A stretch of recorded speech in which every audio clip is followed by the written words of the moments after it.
Story 1. I had always been curious about the afterlife and what it might teach us, a curiosity that was piqued around the time I turned 12, shortly after a deep reflective period of prayer and just before I was baptized. In 1952, my life took a turn that seemed to align with these contemplations.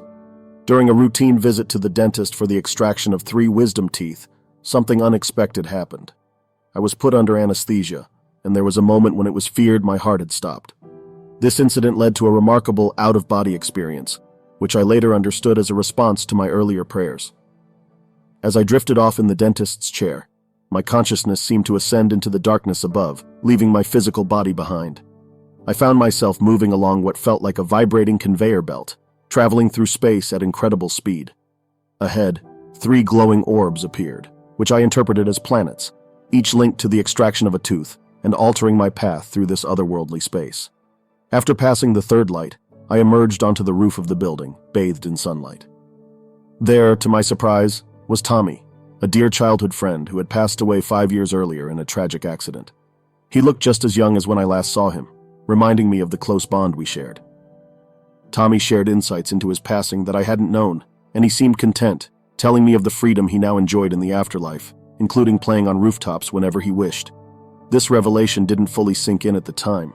The idea that both Tommy and I were experiencing life beyond the physical realm was a lot to grasp.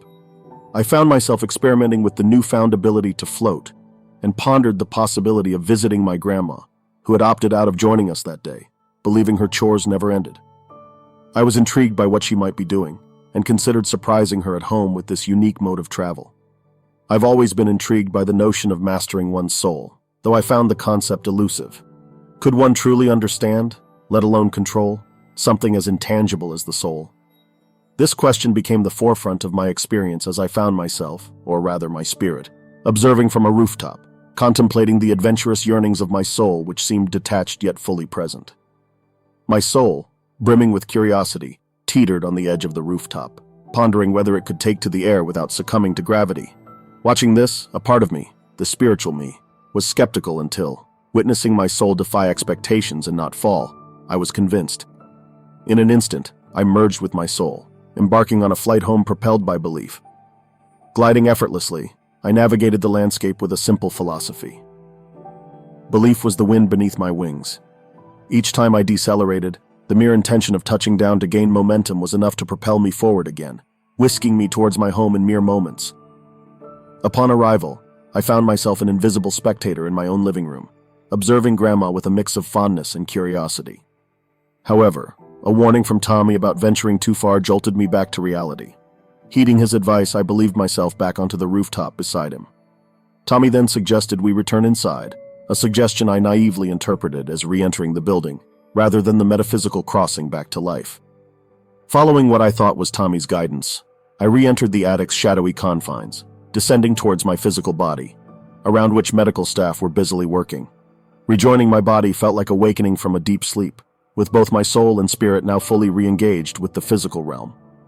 Back home, I shared my experiences with Grandma, who confirmed my observations but seemed unsettled by them, leading to a distance between us thereafter. It was a revelation that would take years for her to fully appreciate, hinting at a greater design for my life she was yet to play a role in. For years, I kept silent about these experiences, fearing disbelief or dismissal. Yet in the 1990s, I began to document the myriad supernatural events that had imprinted themselves on my memory. As these fragmented recollections coalesced into a coherent narrative, they reaffirmed the profound conversations with the divine I had been part of decades earlier, filling me with gratitude for the guidance and presence I had been granted. This story was shared by Glenn D. and happened in 1952. Story 2. At 19, during my freshman year at Pahlavi University in Iran, I returned home for the summer break and set out on a motorboat adventure to the Ashur Ada Peninsula along the Caspian Sea with 4 friends. Our destination was the home of my high school classmate Hamid, whose father was the island's mayor. Upon arrival, Hamid greeted us warmly, and after showing us around, suggested a swim. Despite a no swimming sign, Hamid assured us the water was safe. While playing a game of throw and catch in the sea, I was thrown into the air due to being the smallest. I plunged headfirst into the sand below the water, finding myself trapped, unable to free myself, and started to suffocate. As my struggle worsened, I suddenly slipped into a tranquil state, enveloped by a radiant light and greeted by smiling baby faces. These faces, representing my ancestors, welcomed me warmly, filling me with peace and a sense of divine beauty. It was a profound experience, making me feel as if I was in heaven, surrounded by love and familiarity. This blissful moment was abruptly ended by a forceful impact on my chest. Opening my eyes, I saw my friend Moradordi, tears in his eyes, pressing down on my chest. As I coughed out sand and seawater, surrounded by my relieved friends, I realized how close I had come to a different ending. They explained how they noticed my plight and rescued me, a tale of quick action and unintended heroism. The vision of those smiling faces stayed with me, a vivid, comforting memory of a moment between two realms. This story was shared by Aras T. and happened in 1970. Story 3. Before my near-death experience, I was completely unaware of such phenomena, never having encountered any accounts or descriptions of them.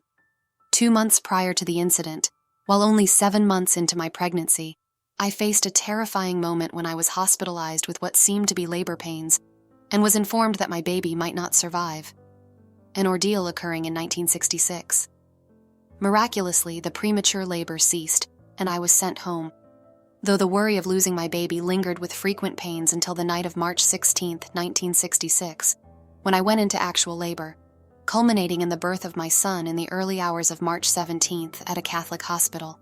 The relief and joy I felt at his safe arrival were overwhelming. Eager to express my gratitude for this blessing, I decided to partake in communion announced over the hospital's loudspeaker, requiring me to leave my bed and walk down to the central desk area. It's relevant to note my history of fainting, especially during my childhood, and once as an adult, due to attending Mass on an empty stomach, as per Catholic practice. This background is significant because it helped me distinguish between the sensation of fainting and the unique experience I was about to undergo. As I made my way through the hospital corridor that morning, a sudden weakness overwhelmed me and I sensed I was on the verge of fainting. Catching the attention of a nurse in the hallway who promptly rushed towards me, I lost consciousness. However, instead of the blank oblivion associated with fainting, I found myself enveloped in a soft, dark, whirlpool-like environment, gently pulling me forward, a sensation both unexpected and entirely distinct from any faint I had ever experienced. As I moved closer to the light, which seemed to mark the end of what felt like a tunnel, I observed several shadowy figures. They were unmistakably human in shape, gathered to one side of the luminous expanse ahead. Among these silhouettes, one in particular struck a chord within me.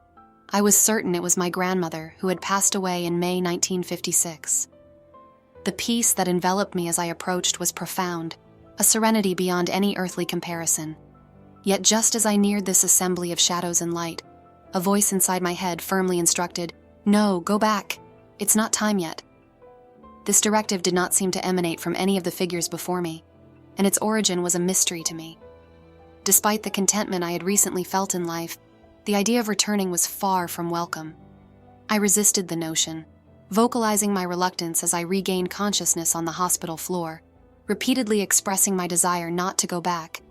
The scene that greeted me upon awakening was one of urgency, with alarms sounding and medical staff, including a doctor, quickly attending to me. They transported me back to my bed in a wheelchair, sternly advising against any further attempts to leave it. Later, when I recounted the incident to my husband, he suggested that what I had experienced resembled a near-death experience, a concept neither of us was familiar with at the time. He proposed finding reading material on the subject to better understand what had happened. This experience has left me with a steadfast belief in the afterlife, a conviction that stands in contrast to my son's explanations of biological reactions. To me, it was undeniably more than that, a unique encounter that has not recurred but continues to influence my understanding of life and beyond. This story was shared by Amy M. and happened on March 17th in 1966. Story 4. During my duties as a police officer, I was involved in a severe car crash, ending up trapped in my cruiser. After a challenging extraction, I was airlifted to the hospital, critically injured and losing blood rapidly. In the helicopter, as medics administered emergency transfusions, my heart ceased beating, prompting immediate CPR from the flight nurse and medic. As this frantic effort to save my life unfolded, I found myself observing from outside my body, watching the medical team's determined attempts to revive me. I could hear the flight nurse's adamant refusal to let me succumb to my injuries under her watch. Gradually, the helicopter seemed to drift away, and a compelling force made me turn around. What I saw was a darkness unlike any other, leading to a tunnel bathed in a welcoming, warm white light. Drawn towards this light, I felt a profound sense of peace envelop me as I moved closer. Surrounded by the light, I noticed figures on either side of the tunnel. To my left were individuals I had wronged in life, through lies, theft, or deceit, while on my right stood those I had positively impacted, including grateful individuals I'd assisted during my policing career, loved ones, and pets that had passed away. This journey culminated in a vast room bustling with people, in the center of which stood a counter manned by a figure who awaited me. He presided over a magnificent book, glowing with an ethereal light. Upon providing my name, he sought clarification, asking for my legal name rather than any nickname I used in life. With my full name given, he leafed through the pages of the luminous tome until he found my entry, declaring, without moving his lips and communicating directly into my mind, that it wasn't yet my time to stay. This exchange, purely telepathic, highlighted a profound connection where thoughts were shared seamlessly between us. Turning away from the celestial counter, I found myself face to face with my grandfather, who had passed away 6 years earlier.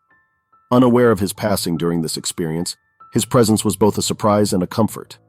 He led me by the hand out of the room to a breathtaking scene, a pond of unparalleled clarity, its waters aglow with a divine light at dawn. The hues of the rising sun, casting colors beyond the realm of words, and the overwhelming peace I felt there defied my ability to describe. It was a profound experience of divine presence, accompanied by music of a celestial quality, unlike anything on earth. My grandfather reassured me, explaining that this place was heaven. He shared that while it wasn't my time to meet God, that moment would come eventually. He prepared me for my return to the living, warning of the pain it would entail, yet assuring me it would be fleeting. He emphasized that my visit to heaven was brief and that my earthly life was not yet complete. During this conversation, I sensed the presence of other departed family members around us. Suddenly, the serene scene dissolved, and I found myself being rushed into the trauma center, semi-aware of the doctor's discussions about inducing a coma to stabilize my condition. Awakening 10 days later in the ICU, I was astounded by the doctor's revelation that I had clinically died twice during the helicopter flight, each episode lasting 4 minutes. Upon sharing my experiences, the hospital arranged for a chaplain to speak with me, a conversation that would no doubt delve into the profound spiritual journey I had embarked upon during those moments suspended between life and death. This story was shared by Thomas G. and happened in 1998. Story 5. I was battling a severe headache when my initial visit to the doctor resulted in being told it was a common ailment. However, the situation escalated quickly when an emergency room visit led to a head scan, revealing a blood clot the size of a man's fist on my brain. The prognosis was grim, a mere 10% chance of survival with a likely outcome of remaining in a vegetative state, and no chance of regaining meaningful function. My neurosurgeon was baffled by my condition, considering my alertness and interaction in the ICU a miracle, as medically, I should not have been alive. With no immediate medical intervention possible, I returned home, where I engaged in earnest prayer, seeking solace and guidance.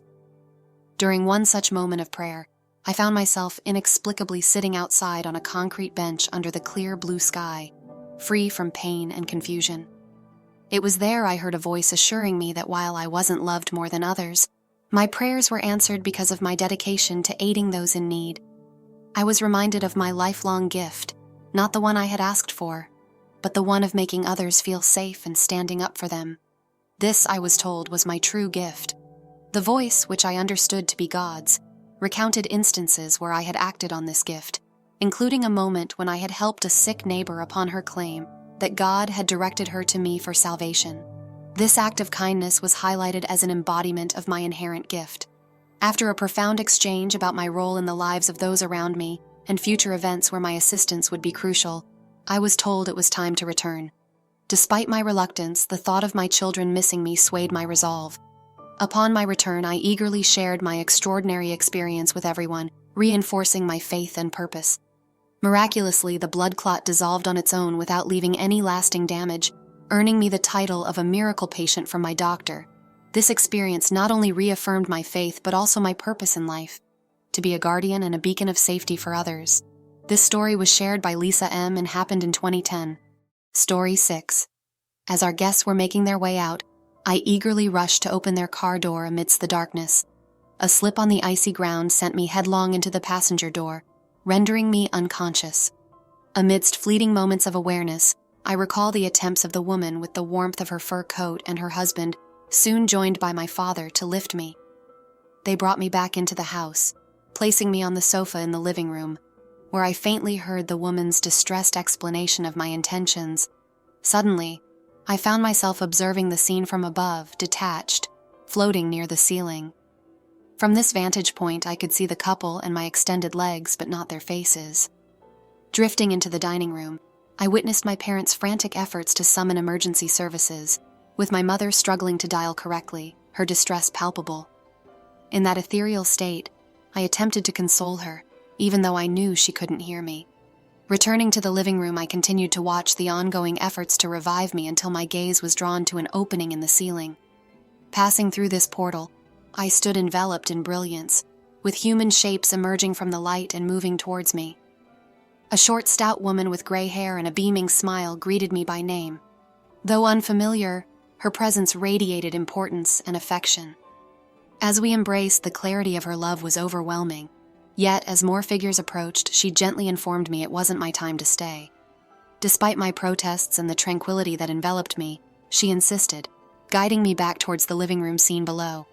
Reluctantly, I returned to my body on the couch, the celestial opening now nothing but an ordinary ceiling. This experience eradicated my fear of death, leaving me with an enduring sense of peace and an eagerness for that serene reunion. Deep down, I felt the woman was a grandmother figure.